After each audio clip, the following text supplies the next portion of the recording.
السلام علیکم۔ اردو کہانی میں خوش آمدید۔ آج کی سچی کہانی کا عنوان ہے وہ ایک چڑیل۔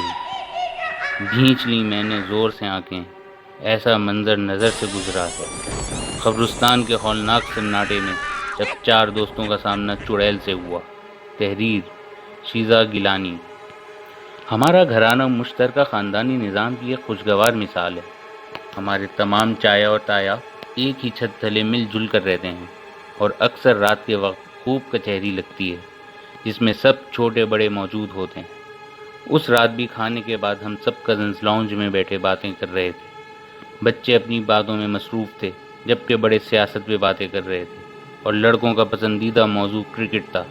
اسی دوران کسی نے اچانک راہیل بھائی سے کوئی ڈراؤنی کہانی سنانے کی فرمائش کر دی، جس پر ہم سب کزنز نے بھی شور مچانا شروع کر دیا کہ ہمیں ڈراؤنی کہانی سنائیں۔ تو راہیل بھائی نے کہا، جھوٹے قصے کہانیاں تم لوگوں نے بہت سنی ہوں گی، مگر آج میں تم لوگوں کو جو قصہ سنانے جا رہا ہوں وہ بالکل سچا اور آنکھوں دیکھا ہے۔ ان کی بات سنتے ہی سب راہیل بھائی کے قریب ہو گئے اور انہوں نے اپنے ساتھ گزرا ہوا سچا واقعہ سنانا شروع کر دیا۔ یہ واقعہ تب کا ہے جب ہم کالج میں پڑھتے تھے۔ ان دنوں ہم پیپر سے فارغ ہو کر بوریت سے بھری چھٹیاں گزار رہے تھے کہ ایک دن میں اور میرے تینوں دوست حسن، سمیر اور دانش، ہم چاروں نے پروگرام بنایا کہ ہائی وے پر کھانا کھانے چلتے ہیں۔ لانگ ڈرائیو بھی ہو جائے گی اور مزہ بھی آ جائے گا۔ یوں ہفتے کی رات کا پروگرام طے ہو گیا۔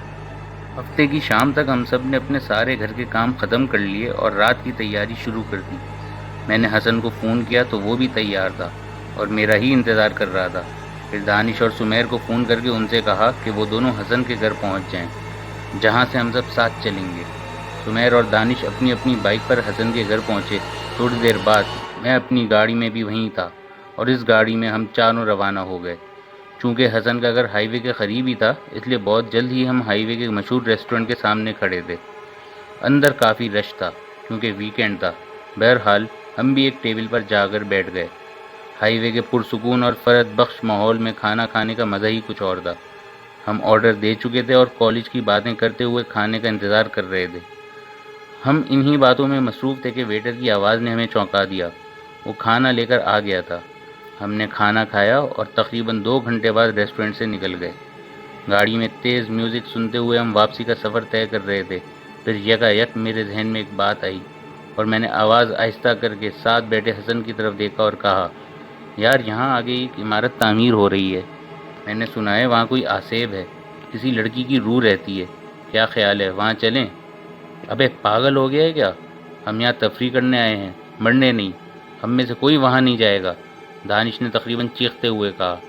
اس کی بات سنتے ہی ہم تینوں نے اس کا مذاق اڑانا شروع کر دیا۔ دانش شروع سے ہی بہت ڈرپوک تھا اور اس وجہ سے وہ اکثر ہمارے مذاق کا نشانہ بنتا رہتا تھا۔ چلو یار چل کر دیکھیں کہ واقعی وہاں کچھ ہے یا لوگوں کی اڑائی ہوئی افواہ ہے، سمیر نے مجھ سے کہا۔ حسن اور میں ایک آواز میں بولے، ہاں ہاں چلو دیکھتے ہیں، آخر ہم بھی کسی بھوت سے کم تھوڑی ہیں۔ دانش نے پھر چیخنا شروع کر دیا، کیا ہو گیا ہے تم لوگوں کو؟ کیا مرنے کا شوق ہے؟ پاگل پن نہیں دکھاؤ، واپس گھر چلو۔ دانش خاصا ڈرا ہوا تھا۔ یار تو بڑا ہو جا، بھوت پریت جیسی کوئی چیز نہیں ہوتی، یہ ساری من گڑت باتیں ہیں، بچپن میں ڈرانے والی۔ حسن نے بھی ایک جملہ کسا، یہ سب پھیلائی ہوئی باتیں نہیں ہیں بلکہ سچ ہیں، اور تیرے ساتھ تو کچھ ہونا ہی چاہیے، تبھی تجھے پتہ چلے گا کہ کسی مخلوق کا اصل میں وجود ہے۔ دانش غصے سے بولا۔ پھر حسن اور دانش میں ٹھیک ٹھاک بحث ہو گئی، جسے میں نے اور سمیر نے بہت مشکل سے ختم کروایا، اور فیصلہ یہ ہوا کہ ہم وہاں جائیں گے، یہ دیکھنے کہ وہاں کچھ ہے بھی یا نہیں۔ دانش کو چپ ہونا پڑا۔ ہم اس وقت نہیں جانتے تھے کہ ہمارا یہ فیصلہ ہمیں کتنی مشکل میں ڈال دے گا۔ خیر میں نے گاڑی کو اس عمارت کی طرف جانے والے راستے میں ڈال دیا۔ کو ڈھونڈنے میں کوئی دقت نہیں ہوئی کیونکہ جگہ جگہ اس عمارت کی تعمیر کے حوالے سے بورڈ لگے ہوئے تھے۔ اب ہم اس عمارت کے قریب پہنچنے والے تھے۔ سڑک پوری طرح سنسان تھی، دور ایک لائٹ جل رہی تھی، شاید کسی بلڈنگ پر۔ یار پاگل مت بنو، ابھی بھی وقت ہے، واپس چلو، دانش نے ہمیں سمجھانے کی کوشش کرتے ہوئے کہا۔ ہم نے اسے چپ رہنے کا کہا اور گاڑی عمارت کے عین سامنے روک دی۔ پھر گاڑی میں بیٹھے بیٹھے ہی باہر دیکھنا شروع کر دیا، اگر کوئی چیز ہو تو نظر آ جائے۔ دانش مستقل آیتیں پڑھ رہا تھا اور سب پر دم کر رہا تھا۔ پھر گاڑی دوبارہ اسٹارٹ کر کے ہم آہستہ آہستہ آگے بڑھنے لگے، مگر ہمیں ایسی کوئی چیز نظر نہیں آئی۔ تاہم عجیب سی وحشت اور ہولناک سناٹا تھا چاروں طرف۔ تھوڑی تھوڑی دیر بعد کسی کتے کے بھونکنے کی آواز آ جاتی جو اس ہولناک سناٹے میں تھوڑی دیر کے لیے ارتعاش پیدا کر دیتی۔ راستہ بالکل کچا تھا اور وہ بلڈنگ بھی ختم ہو گئی تھی، مگر راستہ ختم نہیں ہوا۔ بس دیکھا، کچھ نہیں ہے وہاں پر، سب پھیلائی ہوئی جھوٹی باتیں ہیں، میں نے پیچھے بیٹھے دانش سے کہا، اور اس نے سکھ کا سانس لیا۔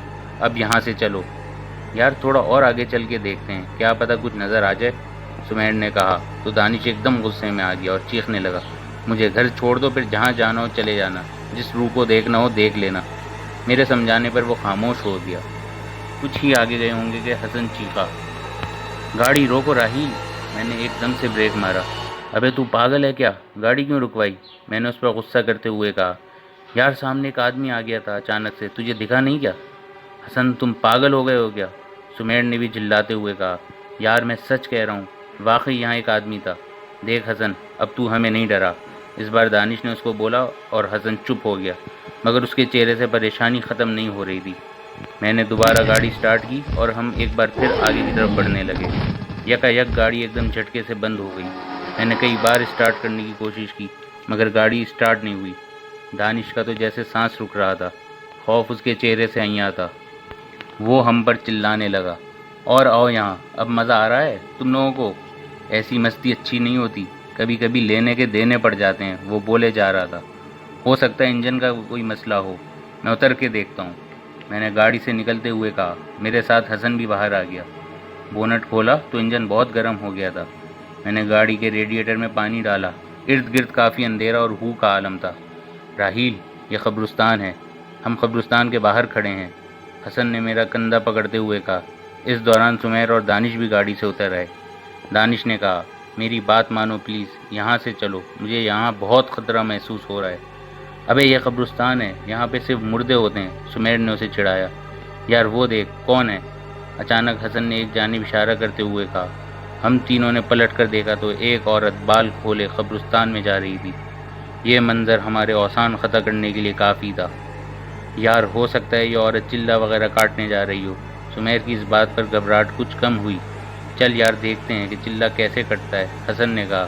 کوئی نہیں جائے گا اندر، گاڑی میں بیٹھو، واپس چلو، یہاں رکنا ٹھیک نہیں ہے، وہ عورت مجھے ٹھیک نہیں لگ رہی۔ دانش نے ہمیں تنبیہ کی، مگر ہم نے اس کی باتوں پر کوئی دھیان نہیں دیا اور آہستہ آہستہ قبرستان کی طرف بڑھنے لگے۔ میں نے پلٹ کر دانش سے کہا، تم بھی آ جاؤ ساتھ، مجھے کوئی شوق نہیں ہے اس طرح مرنے کا۔ ٹھیک ہے، پھر تم یہیں گاڑی میں بیٹھ کر ہمارا انتظار کرو، بس ہم ابھی آئے۔ ابھی ہم نے قبرستان میں قدم رکھا ہی تھا کہ بدبو کا بھپکا آیا۔ یہ بدبو اتنی شدید تھی کہ ہمیں ابکائی آ گئی۔ ہم آہستہ آہستہ آگے بڑھ رہے تھے، مگر وہ عورت ہمیں کہیں دکھائی نہیں دے رہی تھی۔ کچھ اور آگے جا کر ہم نے اسے ڈھونڈا تو اچانک ہماری نظر ایک خبر پر پڑی۔ وہ عورت وہاں بیٹھی کچھ نوچ رہی تھی۔ اندھیرا اتنا گہرا تھا کہ ہمیں نہ تو اس عورت کی صورت واضح نظر آ رہی تھی، نہ ہی یہ کہ وہ کس چیز کو نوچ کھسوٹ رہی تھی۔ اس دوران میں بدبو بڑھتی گئی۔ ہم درخت کے پیچھے چھپے ہوئے خوف کے عالم میں مستقل اس کی اس حرکت کو دیکھ رہے تھے، مگر کچھ سمجھ نہیں آ رہا تھا کہ وہ کس چیز کو اتنی بری طرح نوچ رہی ہے۔ سمیر نے کہا، یہاں سے بھاگ چلو، یہ انسان نہیں ہے، مگر حسن کی ضد تھی کہ نہیں، اب آ گئے ہیں تو دیکھ کر ہی جائیں گے کہ آخر کیا معاملہ ہے۔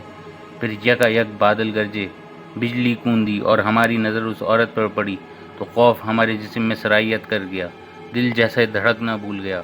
وہ انسان نہیں تھی بلکہ کوئی چڑیل تھی، جس کا رنگ ایک دم سیاہ ہو گیا تھا، آنکھیں سرخ انگارہ ہو گئی تھیں اور باہر کو ابلی پڑ رہی تھیں، دانت بھی گندے ہوئے اور باہر کو نکلے ہوئے تھے، جبکہ ہاتھوں اور منہ سے خون ٹپک رہا تھا۔ ہم نے وہاں سے بھاگنے کے لیے قدم اٹھائے، مگر ہمارے پاؤں جیسے زمین نے جکڑ لیے تھے۔ بجلی دوبارہ چمکی تو ایک اور خوفناک منظر ہم نے دیکھا اور ہماری چیخیں نکل گئی، جس کی وجہ سے اس نے پلٹ کر ہمیں دیکھا۔ وہ ایک جانور کو نوچ نوچ کر کھا رہی تھی۔ ہم نے الٹے قدموں دوڑ لگا دی۔ وہ عورت چیختی رہی، رک جاؤ، میں مار ڈالوں گی تم سب کو، واپس آؤ، مگر ہم نے پلٹ کر نہیں دیکھا۔ حسن کسی چیز سے ٹکرا کر گرا۔ جو ہی اس کی نظر اس چیز پر پڑی تو وہ ایک کھوپڑی تھی۔ حسن اس کو دیکھ کر خوف زدہ ہو گیا۔ ہم نے اسے گھسیٹ کر اٹھایا اور دوبارہ دوڑ لگا دی۔